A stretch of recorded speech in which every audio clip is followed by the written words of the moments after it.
That was another original. Pirates of the Caribbean. Didn't they have a ride of called Pirates of the Caribbean first? I don't know. Ask Jurassic Park. That was a ride first?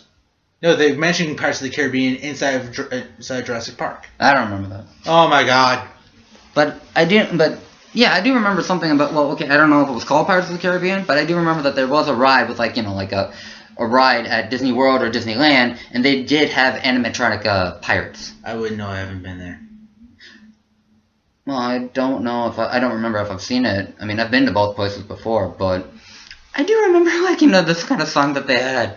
I don't remember it all, but you know, another stereotype, or at least which is a little more noticeable, is like a stereotype casting, which I'm not sure if it's like that bad of a thing, but I think some actors are like a little could get a little tired with it. I mean, like, okay, some examples that I know of that are stereotype casting is let's see, Bruce Willis just about always being the action guy, the badass.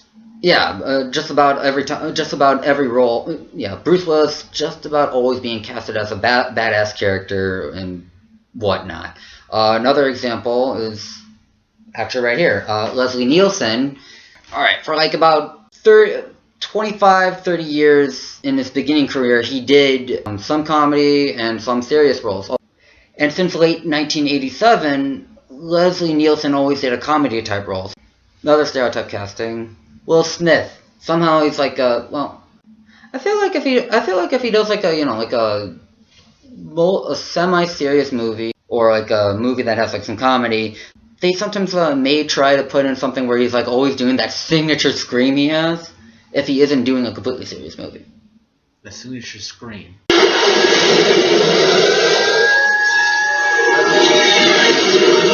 Anyway, so pretty much, yeah, I think, like, you know, some actors would probably get, like, you know, tired of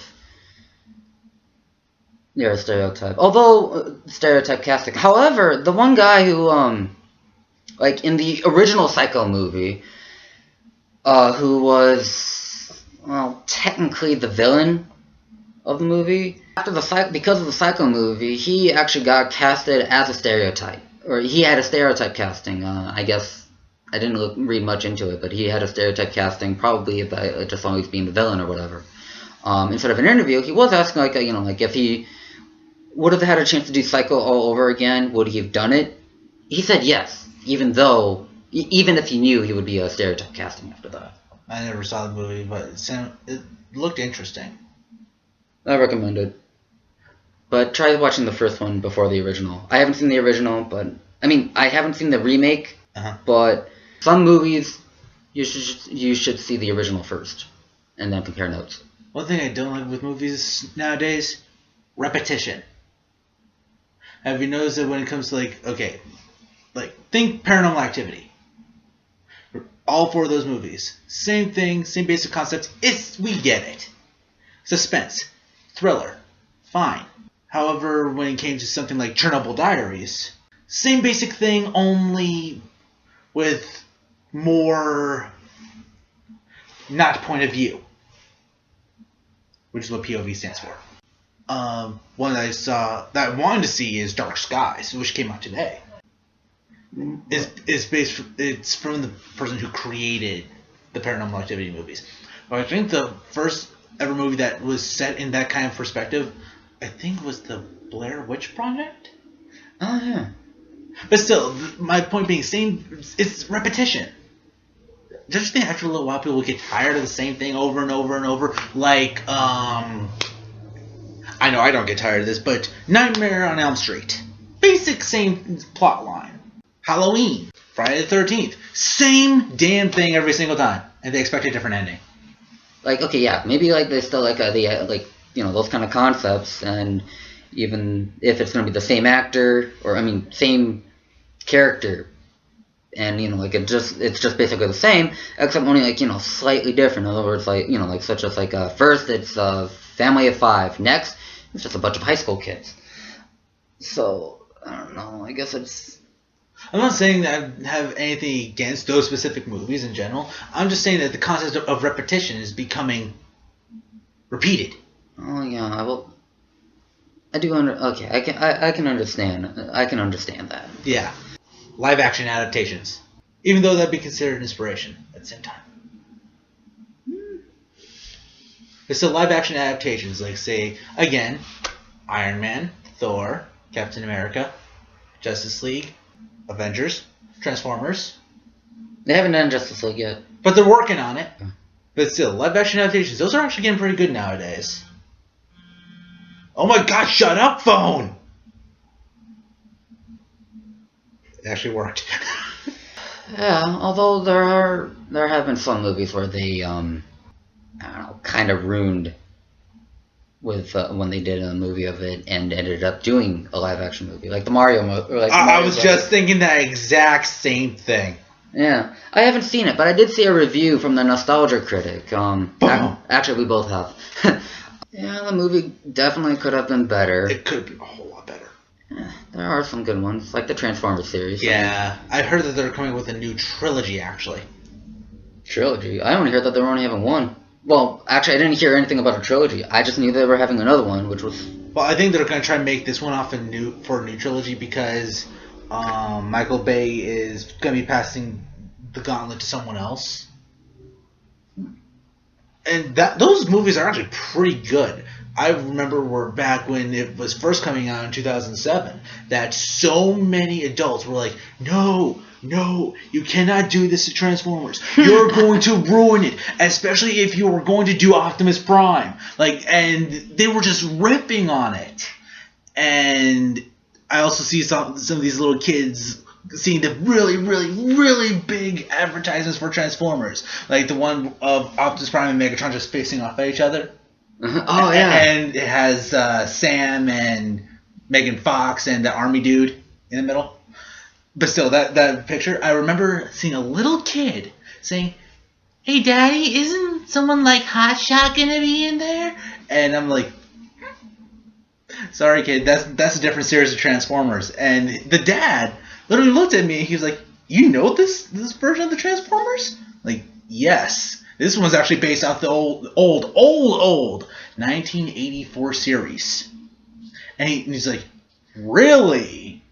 And I replied with, "Oh, yeah. I mean, what better way to start from the very, very beginning?" I mean, yeah, of course, Transformers is the live action series. They didn't start from on Cybertron. Well, they did start on Cybertron, well, technically. But the Autobots and Decepticons did not come to Earth from being on the Ark. They came on their own. But that was a good way they melded that into. How they had their own protoform bodies, Cybertronian bodies, whatever, scanned a vehicle, and that's how they get their new body. They used a very good concept, and a lot of people were afraid that they were going to kill it until they actually saw the movie itself. The only bad thing I don't exactly want to say bad, but one of the things I've noticed is that Optimus Prime nowadays has a mouth. The original Optimus Prime, his mouth cover thing, it would go up and down whenever he talked. But now Optimus Prime either has a mouth like he has in Transformers Cybertron, or in Transformers Prime, or in Transformers Animated. I do not consider that a Transformers show because that's like Teen Titans and Transformers put together. But he has a mouth. I'm okay with it, but only because of the live action movie. Anything else after that is just like copying it. Also, Bumblebee, no talking, but it's cool how they have a little background story where Megatron actually ripped out his vocal processor. When did that happen? It happened before Megatron left to go get the cube. Okay, alright, scratch that. How do you know that? I've read up on it, and I've also got a DVD that says Transformers Beginnings, which is basically a half-hour thing of comic book art. And they show him doing that? Yes. Alright, that explains. And they actually have the original voice of Megatron in that 30-minute bit. Frank Welker, who's actually now in the new Transformers series as well, which I gave major kudos on. That's basically the only other reason why I approve of the new series.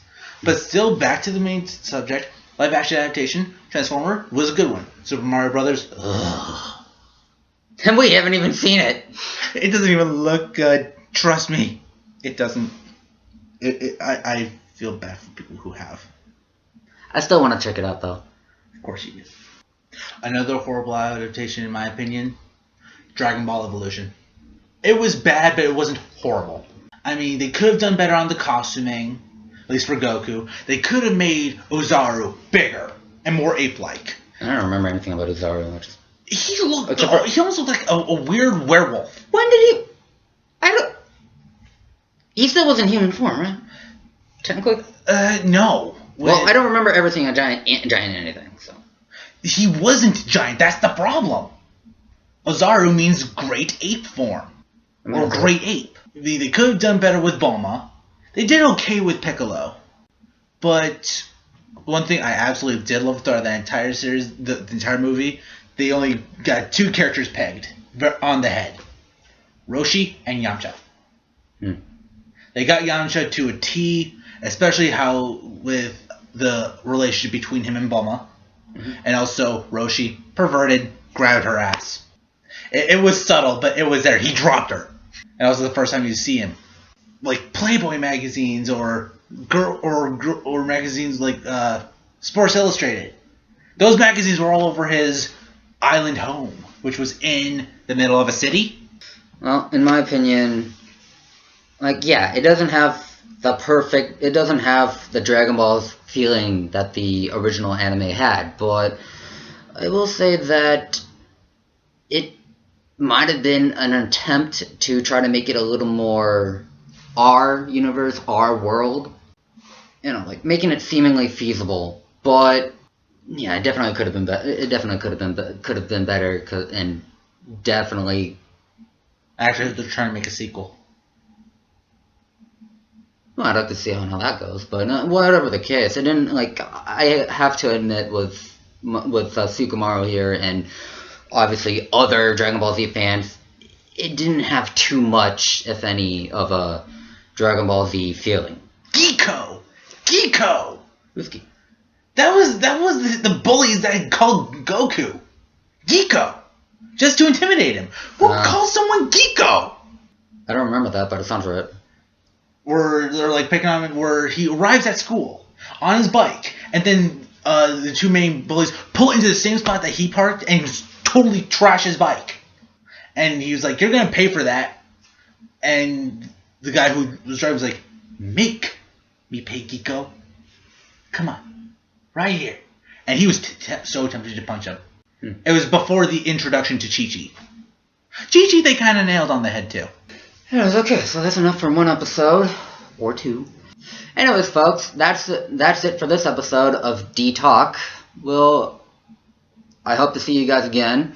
And Tsukomaru, fellow viewer, he'll be around for another episode sometime in the near future. It better be. No guarantees then.